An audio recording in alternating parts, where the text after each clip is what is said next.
Despertar Espírita Podcast. Oferecimento. Grupo Algo Mais. Psicologia organizacional. Clínica multiprofissional e social. Goods e Cookie Casa Criativa. Presentes criativos e personalizados. Decoração e utilidades. Casa do FAO. Mais que números. Direção para o seu negócio. Contabilidade com visão, cuidado e estratégia.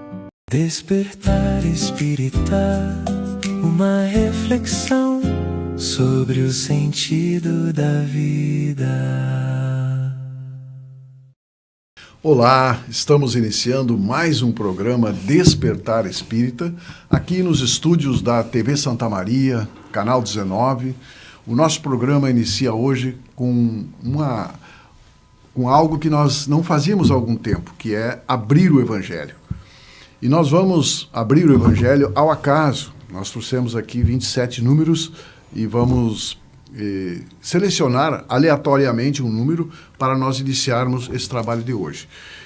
E Márcia, por gentileza, pega um número.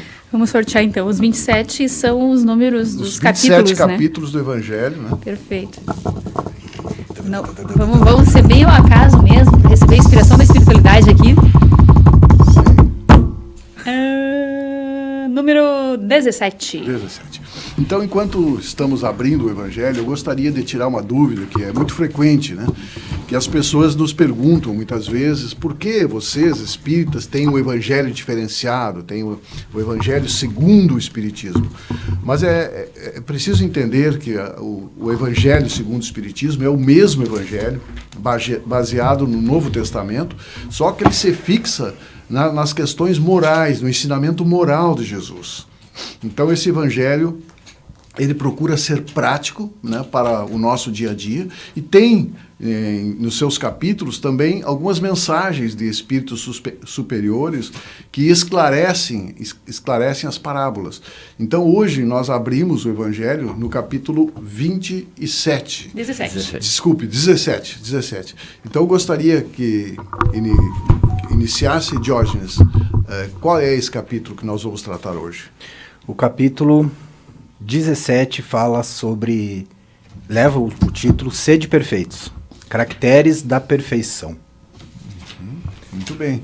Dá para abrir aí a... Posso ler o trechinho do introdutório? Exatamente. E depois a gente reflete sobre ele? Inicie então esse capítulo, tá? Sobre caracteres da perfeição. Mas eu vos digo, amai os vossos inimigos, fazei o bem aos que vos têm ódio, e orai pelos que vos perseguem e caluniam, para serdes filhos de vosso Pai que está nos céus, o qual faz nascer o sol sobre bons e maus, e vir chuva sobre justos e injustos. Porque se vós não amais senão os que vos amam, que recompensas haveis de ter? Não fazem os publicanos também o mesmo? E se de vós saudardes somente os vossos irmãos, que fazeis nisso de especial? Não fazem também assim os gentios?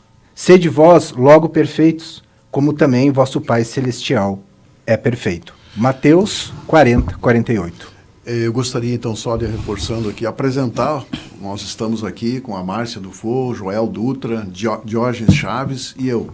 E nós não poderíamos ter mais, vamos dizer assim, sorte, se é que existe, de abrir no 17, né, que trata tão importante desse capítulo Sede Perfeitos, do homem de bem, que é um dos princípios fundamentais da nossa doutrina espírita. Né? Joel.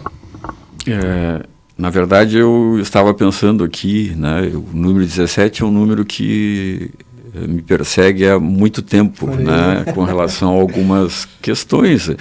Número no quartel, quando estava no quartel, enfim, e de lá para cá eu sempre achei o número 17 um número muito bonito, né, e, na verdade, talvez ele tenha já surgido na minha vida, não por acaso, justamente para que se buscasse o melhor jeito de se tornar melhor, né, vamos dizer assim, ainda que com perdão da redundância, né, porque na verdade o esforço que a gente faz, que deve fazer, né, não é exatamente aquela perfeição absoluta, até porque até que a gente consiga realmente chegar a ela, né, nós vamos ter um bom tempo, uma boa caminhada, né? E esse capítulo fala exatamente disso, da caminhada de cada um de nós rumo a esta perfeição que não é absoluta, que não é, né, a perfeição de Deus, mas aquela que o espírito que é criado consegue, né? Então é fantástico, porque as reflexões que nós podemos fazer sobre este capítulo são todas elas de grande valia, né?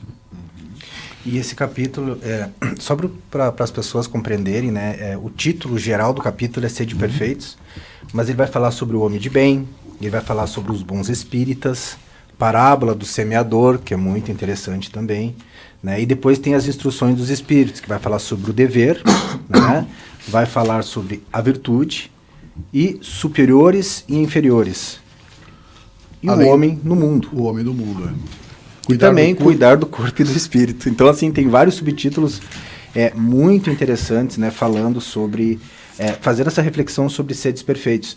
E como o Joel falou e traz aqui também, que essa perfeição, ela é relativa, né? E muito essa questão do esforço, né, Joel? Que lá tem aquela parte do livro dos Espíritos que diz, né, como se reconhece o verdadeiro espírita. Não se reconhece pelo grau evolutivo moral, mas se reconhece pelos esforços, né? Exatamente. Pelos esforços que faz para ser alguém de bem. Então, essa perfeição que Jesus estaria trazendo, a espiritualidade traz, é nesse sentido, né? Do quanto a gente está alinhado, né? E se propondo a fazer o bem dentro das condições que nós temos, né? Que nos é dado. Esse capítulo, para mim, ele foi realmente ao acaso, foi a espiritualidade, né? Mas, para mim, é um dos mais intrigantes, assim, porque eu lembro que o meu primeiro contato, já com o capítulo de forma mais lúcida, claro, porque inicialmente a gente chega em contato com o espiritismo de uma forma um pouco meio crua, né? Aí tu vai se deparando com as questões, tu vai estudando, tu vai avançando na compreensão, e vai formando um pensamento um pouco mais maduro a respeito das leis da vida, da continuidade da vida, do que é o espírito, né? Tu vai amadurecendo e crescendo nessa percepção. E aí chega um ponto que você vai dar uma estudada em algumas questões, tu já não é mais a mesma pessoa, tu já faz uma leitura diferente. E eu me lembro exatamente quando isso aconteceu nesse capítulo, quando eu cheguei justamente na questão do homem de bem. E aí já com uma certa caminhada e uma certa compreensão um pouco mais, poderíamos dizer assim, completa de compreensão, de visão de Deus, da justiça, das leis da vida. E aí eu me deparo com essa questão e a gente tem ali uma colocação da espiritualidade sobre o que representa o verdadeiro homem de bem de uma maneira assim que te destrói. Né? Porque o primeiro momento ali, o verdadeiro homem de bem é aquele que pratica a lei de justiça, amor e caridade. E aí ele faz um elenco ali, todas as características do homem de bem. E se a gente for ler ali, não tem rancor, não julga, é indulgente, a benevolência, toda a compreensão, a amplitude das características e das qualidades, de certa maneira, ferrou, não vai demorar muito tempo isso aqui, e é a condução da espiritualidade para o que a gente tenha que ser. Mas aí, na sequência, a gente tem lá a continuidade que vem acalmar os nossos ânimos, que é justamente sobre os bons espíritas. E aí o que Kardec faz e traz ali para nós? Traz inicialmente uma fala que nos auxilia muito. Olha só, o espiritismo, bem compreendido, mas sobretudo bem sentido, conduz forçosamente aos resultados acima que caracterizam o verdadeiro espírita. Ou seja, o verdadeiro espírita é o homem de bem. Aquele que realmente consegue integrar todos aqueles potenciais. Mas aí na sequência ele vem dizer que se o espiritismo ele for sobretudo bem sentido, bem vivido e bem sentido, ele conduz aquele resultado acima exposto. As características do homem de bem. Ou seja, a gente tem que sair da teoria espírita e começar a compreender e sentir esse convite da espiritualidade em termos de atuação no mundo, né? Indo para a prática de certa maneira, aplicando na nossa vivência, sentindo a realidade disso, percebendo que sentido tem para mim essa mensagem, essa proposta e como eu aplico isso na minha vida. E isso vai possibilitar, Diógenes, isso que tu traz, que é a construção das características do verdadeiro espírita realmente. Reconhece o verdadeiro espírita pela sua transformação moral? Sim. Porém, não apenas, também pelo esforço, os esforços que fazem vencer suas más inclinações, né? Esse esforço de tu te tornar uma pessoa melhor te leva àquelas características ali que a gente ainda não atinge em amplitude, não. Mas vamos, à medida do tempo, da caminhada, aperfeiçoando no dia a dia. E aí é o conteúdo que a gente trabalha agora, né? Interessante, né, Márcia, também aqui, que né, na continuidade dos bons espíritas, ali ele compara, aqui comparado, caracteriza o verdadeiro espírito como o verdadeiro cristão. Então não há diferença entre o verdadeiro espírita e o verdadeiro cristão, né? Isso é algo que às vezes as pessoas, tu é espírita, tem que ser perfeito, ou tu é espírita, não é cristão. Não, Jesus é o nosso modelo e guia. Isso é muito importante dizer. E aqui nesse capítulo também fala alguma coisa da facilidade que alguns espíritas têm, de algumas pessoas têm para compreender o Evangelho, compreender a doutrina espírita. E aí é lembrado que isso depende aqui é uma palavra interessante, chamar maturidade do senso moral. Quanto mais maduro nós estivermos, não precisa ser uma inteligência intelectual, mas a maturidade, né, do senso moral faz com que a compreensão seja melhor. Isso não é privilégio de alguém ter essa maturidade e o outro não. Isso é trabalho. E aqui nós voltamos de novo com a reencarnação, né? Se nós trouxemos uma bagagem aqui, e essa bagagem é para ser usada, então pessoas têm mais facilidades. Eu vejo pessoas me falar, poxa vida, eu peguei o Evangelho, eu peguei o Livro dos Espíritos e parece que foi feito para mim, né? Na verdade existe ali um respaldo, uma bagagem, né? Essa maturidade do senso moral para que facilite a caminhada, mas para todos a doutrina espírita está aberta, está convidando a todos nós, porque ela é baseada nos ensinamentos de Jesus. Só para conectar com o que tu está dizendo, Jorge, olha só, tem uma questão aqui que na sequência dos bons espíritos ele fala assim, seria necessário para compreender o espiritismo, então, uma inteligência fora do comum? Exatamente. E a resposta dos espíritos, não, pois veem-se homens de notória capacidade que não compreendem, enquanto inteligências vulgares, mais simples, até mesmo os jovens, que mal saíram da adolescência, compreendem com admirável justeza de suas mais delicadas nuances. Exatamente. É essa maturidade moral, né, que vem, esse amadurecimento, esse preparo do espírito já aberto para esses conhecimentos, né? Mas todos nós, com menos ou com mais dificuldade, nós podemos, porque é muito acessível, né? A literatura espírita é muito acessível. A literatura básica foi feita para a gente compreender, independente, né, desse nível intelectual, né? E tem a parte que fala aqui das instruções dos espíritos sobre o dever, né? Isso que vocês estavam falando, a gente falou no último programa sobre isso. Olha só, o dever é a obrigação moral, primeiro para consigo mesmo e depois para com os outros. A gente falou sobre autonomia moral, né? Que é essa responsabilidade, né? Essa tomada de consciência de que eu tenho um papel a cumprir. Eu sou um coautor, né? Então, quando traz essa responsabilidade, que o Espiritismo nos traz muito, e muitos autores da psicologia falam dessa responsabilidade, que é esse processo de estar aberto, né, ao aprendizado, né, de estar aberto aos ensinamentos. Por isso que Jesus nos trouxe esse GPS, para nos dar as instruções, para nos dar o caminho, né, o nosso guia. Então, se a gente ignorar o GPS, se a gente se achar superior ao GPS, se a gente entender que a gente não precisa e que somos autossustentáveis, a gente não vai conseguir avançar.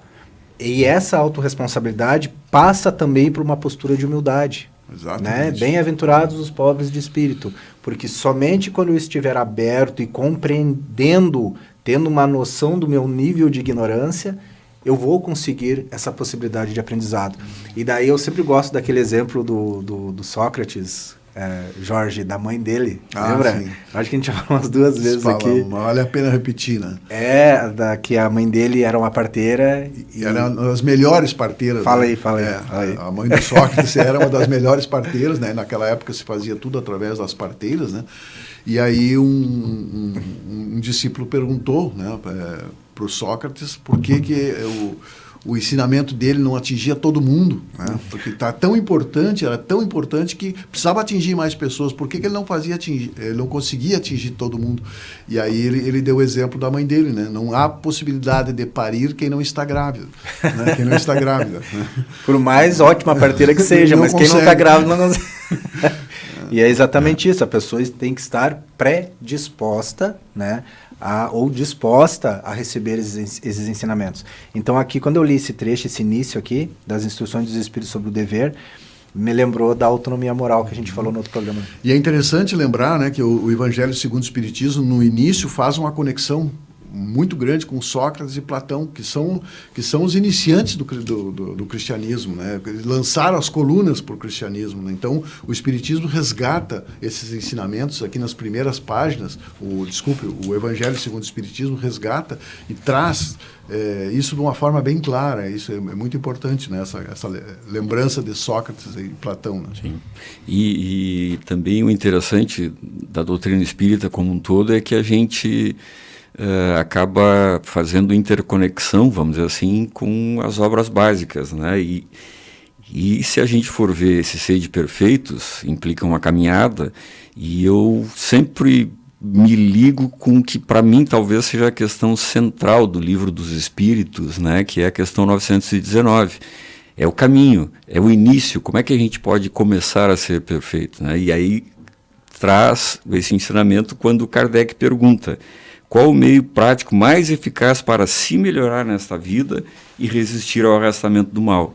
Né? E os espíritos respondem: um sábio da antiguidade vos disse, conhece-te a ti mesmo, né? Fazendo referência aos sábios antigos, a Sócrates, e mostrando como é que se inicia esta sede de perfeitos. Começando por ti mesmo, te conhecendo, enfim, e a cada passo que tu vai te conhecendo e evoluindo, né, tu acaba realmente indo rumo a esta perfeição relativa, não a de Deus, né, porque lógico, ele é o absoluto, né, nós somos os relativos, vamos chamar assim.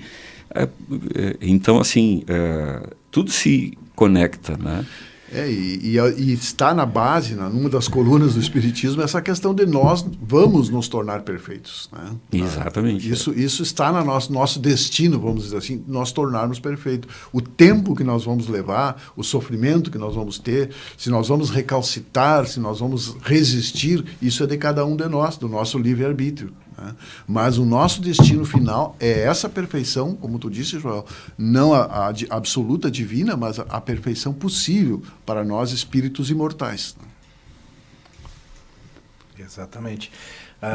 Essa parábola nesse capítulo, né, a espiritualidade trouxe a parábola do semeador, né? Que é uma parábola muito interessante, porque ela nos faz refletir que tipo de solo nós somos diante dos ensinamentos de Jesus. Né? Então, a parábola vai trazer lá que a semente representando os ensinamentos, que num primeiro momento ela cai num chão duro, que o pássaro vem e come, depois cai entre as pedras, porque as raízes são frágeis, e ela queima do sol, depois entre os espinheiros que abafa, e depois vem aquele que consegue multiplicar, né? De fazer 30 por 1, 100 por 1, então multiplica os ensinamentos. Então, por isso que cai bem essa parábola aqui, porque nos faz refletir o quanto nós estamos abertos e dispostos, como eu tinha falado antes, para fazer multiplicar esses ensinamentos primeiro na gente, e não é um movimento de egoísmo, é porque nós não conseguimos dar aquilo que a gente não tem, né? Nós só conseguimos dar ao outro aquilo que já tem em nós. Né? Certo. Bom, nós realmente, o assunto é bem amplo. Passa nós temos rápido. aqui o homem no mundo para tratar, cuidar do corpo e do espírito. Né? Tudo isso nós vamos tentar falar um pouquinho no próximo bloco a seguir. Despertar Espírita Podcast. Oferecimento. Grupo Algo Mais. Psicologia Organizacional. Clínica Multiprofissional e Social. Goods e Cookie Casa Criativa. presentes criativos e personalizados, decoração e utilidades. Casa do FAO. Mais que números, direção para o seu negócio. Contabilidade com visão, cuidado e estratégia. Se você quer emocionar no presente e decorar com afeto, a Goods & Cook é o lugar certo. Aqui você encontra presentes personalizados, produtos exclusivos e uma decoração que acolhe. Venha nos visitar. Clínica Algo Mais Multiprofissional. Atendimentos em psicologia, fonoaudiologia, terapia ocupacional, nutrição, psicopedagogia, fisioterapia e psicomotricidade. Somos especialistas no atendimento a pessoas com autismo. Atendemos por planos e convênios e oferecemos benefícios exclusivos com o nosso cartão Algo Mais Premium. Saiba mais em 55996772285. Clínica Algo Mais Multiprofissional. Saúde e bem-estar em um só lugar. Despertar espírita, uma reflexão sobre o sentido da vida. Estamos de volta com o nosso programa Despertar Espírita, uma reflexão sobre o sentido da vida, e hoje nós estamos abrindo o Evangelho, né? Abrindo o Evangelho ao acaso, e o capítulo 27, que foi sorteado aqui, Sede Perfeitos, e é sobre esse capítulo que nós estamos nos debruçando. Nós estamos aqui na TV Santa Maria, canal 19 da NET, a nossa nova casa. Estamos também no YouTube, nas redes sociais, no Instagram. Estamos abertos a questionamentos, sugestões para enriquecer o nosso programa como a gente tem recebido. Então, voltando a esse nosso capítulo, gostaria que tu fizesse uma observação, Márcia, como é interessante, né, o conteúdo que Kardec nos apresenta, né, não só no Evangelho segundo o Espiritismo, mas em toda a sua obra. Né? A forma pedagógica que ele coloca pedagógica para facilitar a nossa compreensão. Exatamente. Existe uma estrutura pedagógica, não é largado de qualquer jeito. Né? E o acompanhamento que ele tem da espiritualidade superior para fazer isso é algo assim que realmente a gente fica surpreso, né? Fica encantado, né? Exatamente. Eu fui lá no capítulo 27 para ver o que tem no 27 que está perseguindo o Jorge, porque ele já repetiu 2 vezes que o capítulo é 27. Eu disse, esse número aqui é cabalístico. Pedi e obtereis. 17. Vá nas tuas preces. Pedi e obtereis. Nós estamos no 17. Capítulo 17, Sede Perfeito. Pois é, enquanto estávamos no intervalo aqui, a gente continuou o debate, né? E aí estava trocando uma ideia e eu trouxe essa reflexão também com relação realmente à qualidade da obra no sentido de organização, né, realizada ali por Allan Kardec, né, codinome Allan Kardec, Hippolyte Léon Denisard Rivail, quando ele fez toda essa organização. Ao analisar a obra espírita e se deparar com as questões propostas ali, a gente fica se perguntando o que é mais belo. Se é a qualidade e a inteligência das questões formuladas ou se é a resposta dos imortais. Se percebe que Kardec estava no mesmo nível, no mesmo grau de conexão ali com a espiritualidade de Skoll, que respondia às questões a Kardec, que trazia esse conteúdo todo para nós, para que ele pudesse organizar. Né? Porque aqui, justamente nesse capítulo, que, como eu mencionei no início, né, inicialmente a gente vê ali as características da perfeição, né? O homem de bem. E que acaba nos deixando um pouco assim constrangidos com aquela perfeição. Dá um desânimo, né, Diógenes? Mas na sequência, Kardec organizou de maneira tão didática que ele vai nos possibilitando um caminhar de crescimento a partir do conteúdo, conectando com o que o Joel trouxe ali também, né, desse trabalho de se autoconhecer. Aí a espiritualidade traz ali, Kardec organiza, tratando dos bons espíritas, indo pelo caminho da parábola do semeador, e vai trazendo a questão do dever, de como tu deve te portar, fazendo toda uma construção da personalidade que te conduz ao homem de bem. E ele encerra lá depois, tratando da virtude, os espíritos superiores e os inferiores, e aí ele encerra lá tratando de como é que tu te posiciona no mundo, trazendo ali como é que tu deve ser, como é que tu deve atuar, depois dessa construção, dessa compreensão, né? Como é que tu te posiciona, um homem no mundo, sem ser do mundo, né? O homem atuando realmente na Terra a partir dessa compreensão do que significa ali, com os cuidados com o corpo, a tua postura na Terra, né? E isso é fantástico realmente. Sim. A parábola do semeador, que o Jorge citou no bloco anterior, eu gostaria também de fazer uma colaboração aqui, né? Aqui é colocado no número 6 da parábola aqui. A parábola da semente representa perfeitamente as diversas maneiras pelas quais podemos aproveitar os ensinamentos do Evangelho. Quantas pessoas há, na verdade, para as quais elas não passam de letra morta, à semelhança das sementes caídas nas pedras que não produzem nenhum fruto. Então, é muito interessante, não é simplesmente jogar sementes, né? É enfrentar os desafios para elas crescerem, né? E como é importante aqui na Terra nós aproveitarmos as oportunidades para o nosso crescimento, né? Então, uma semente bem cuidada, independente dela cair em terreno que não seja muito bom, ela acaba germinando se tiver o cuidado, se ela tiver a água da compreensão, né? Se tiver o adubo do perdão, né? Então, isso vai acontecer na nossa caminhada. Então, toda a parábola de Jesus, ela tem um efeito prático muito grande. E é a espiritualidade amiga superior que nos esclarece isso, faz a gente refletir. É muito interessante. Isso cabe para todo o Evangelho, né? Que tem uma estrutura muito interessante. Mas aqui, como tu tinha falado ali, Márcia, ele inicia então dizendo, né, sede perfeitos, ou seja, ele está nos dando a clareza do que quer. O que Deus quer da gente? Sede perfeitos. Pronto. Agora ele começa a dar uma aliviada. Primeiro ele nos dá essa frustração, né? Meu Deus do céu, como é que eu vou chegar lá? É muita coisa. Aí a espiritualidade vem e diz, não, calma. Calma que o mestre... Ele era pedagógico, ele não é esse ditador que quer tudo para agora, para hoje, pronto. Né? Então ele vem nos mostrando... Um roteiro passo a passo. Ele nos dá o caminho. Né? Ele nos mostra aqui o caminho que nós precisamos seguir. Ele nos exemplifica a caminhada a ser feita. Né?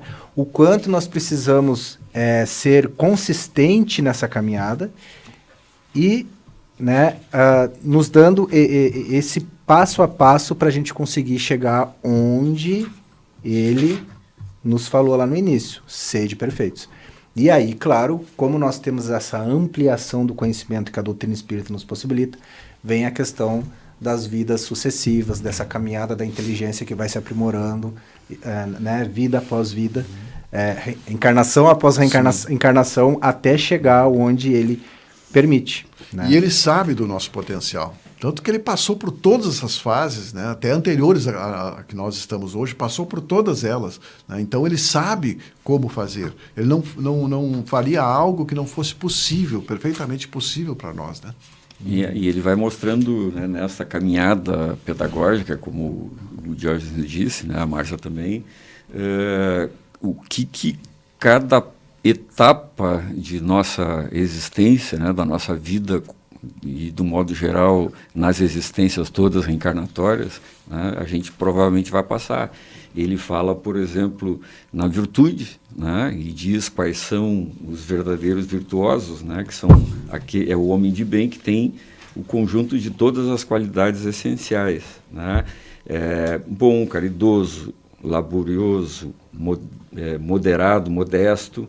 Mas ele também fala aqui que estas virtudes, hoje ainda, né, quando se faz esse esforço, ainda são acompanhadas, né, de algumas pequenas enfermidades morais, é o que ele diz aqui. Ou seja, compreende que nós ainda estamos no caminho, né, estamos avançando passo a passo, mas também nos exorta de alguma forma para que a gente acabe buscando estas virtudes, né, porque este é o caminho que a gente precisa reconhecer que existem imperfeições ainda, né, mas fazer o esforço, e a definição do verdadeiro espírito, o que faz esforço para se modificar, para lutar contra as suas imperfeições morais. Né.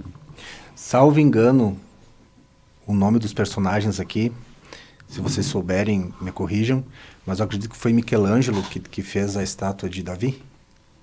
Isso. Tá. questionaram Michelangelo, né? Porque olhou aquela estátua de Davi aos olhos da arte perfeito. Era uma obra de arte perfeita.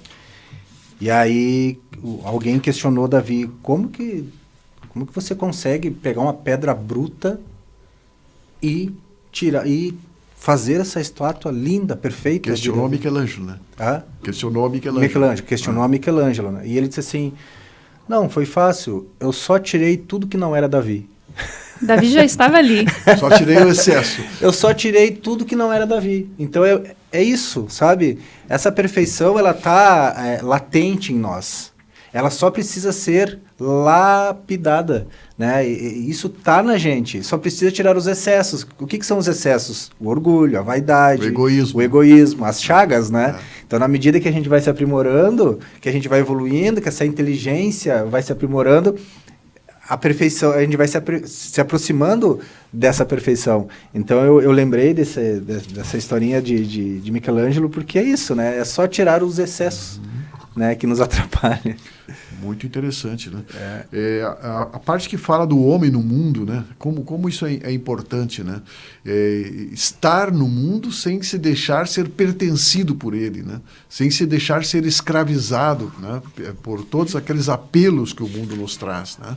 Mas viver no mundo é importantíssimo, né? Porque só vivendo no mundo nós vamos ter condições de crescer, de evoluir, né?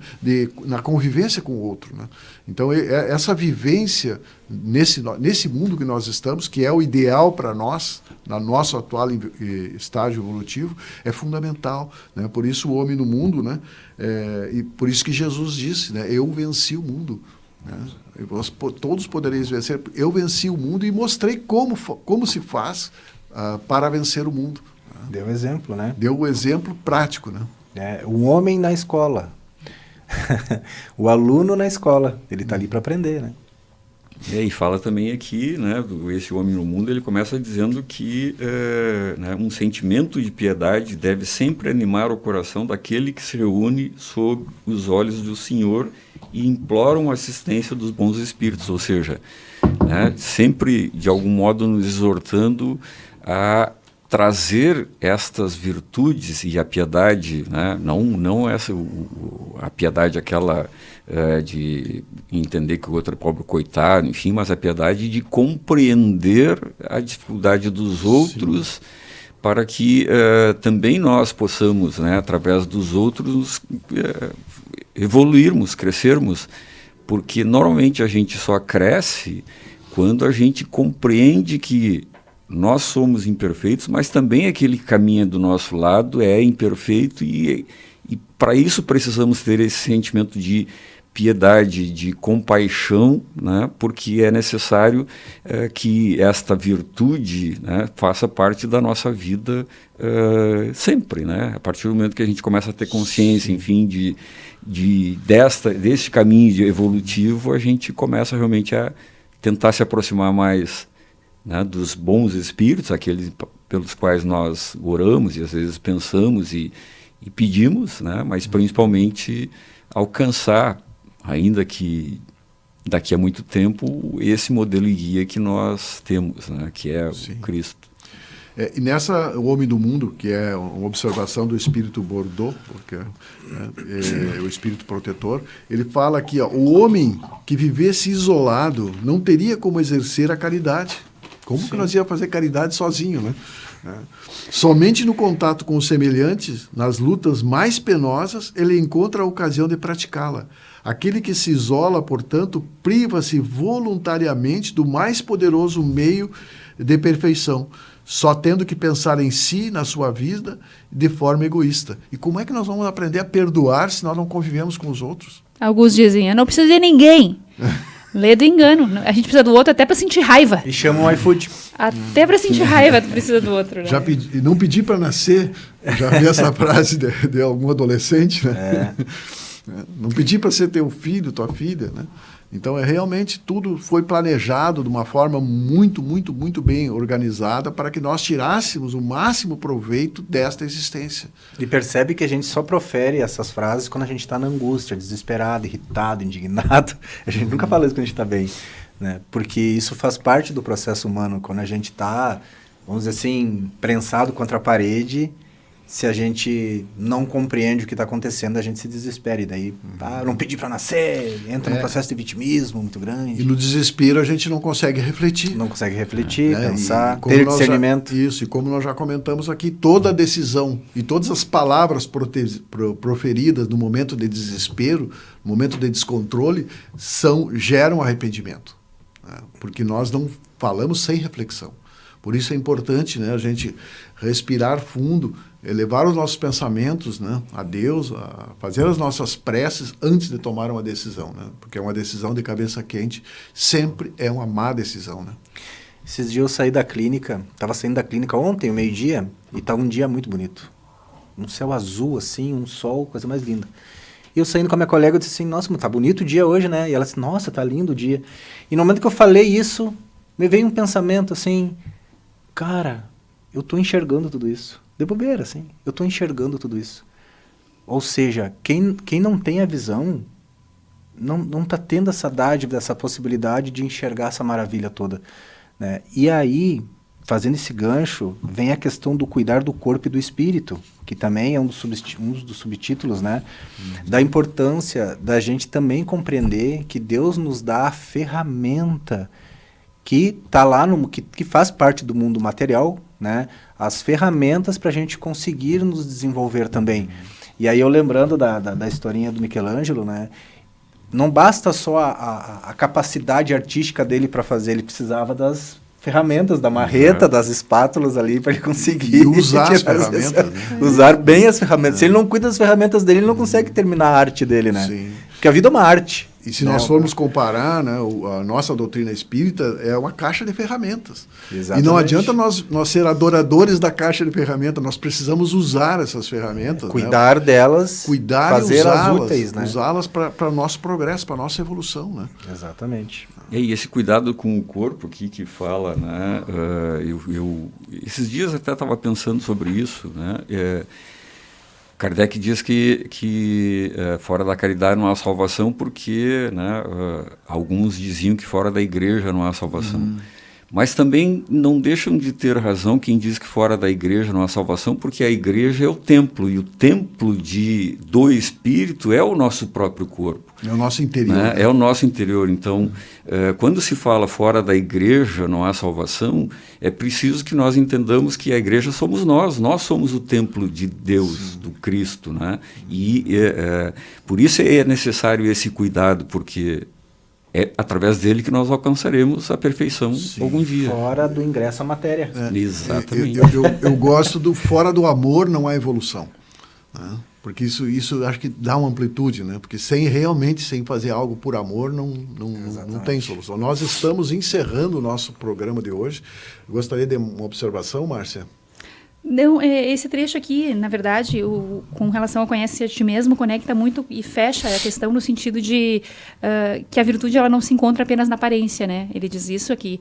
E que é importante a gente não usar máscaras e sair do campo da hipocrisia para que a gente consiga desenvolver todo esse amor, essa prática do bem, né? Então, o autoconhecimento te ajuda a tirar máscaras, tu perceber que tu não está nem no topo e nem tão abaixo, que tu é o que tu é ainda hoje, mas que está na caminhada para esse crescimento, né? E essa compreensão de si é importantíssima, para que a gente possa ver o outro com mais caridade, com mais respeito, entendendo que nós também temos limitações e estamos todos a caminho dessa proposta de crescimento. Muito bom. Encerramos então com essa reflexão da Márcia, né? Que assinamos embaixo. Assinamos embaixo, né? Assinamos. E agradecemos a todos que nos honram, né? Que nos honram com a sua audiência, nos acompanhando, e esperamos a companhia de todos no próximo programa, se assim Deus nos permitir. Despertar Espírita Podcast. Oferecimento. Grupo Algo Mais. Psicologia organizacional. Clínica multiprofissional e social. Goods Cook Casa Criativa. Presentes criativos e personalizados. Decoração e utilidades. Casa do FAO. Mais que números. Direção para o seu negócio. Contabilidade com visão, cuidado e estratégia. Despertar espírita, uma reflexão sobre o sentido da vida.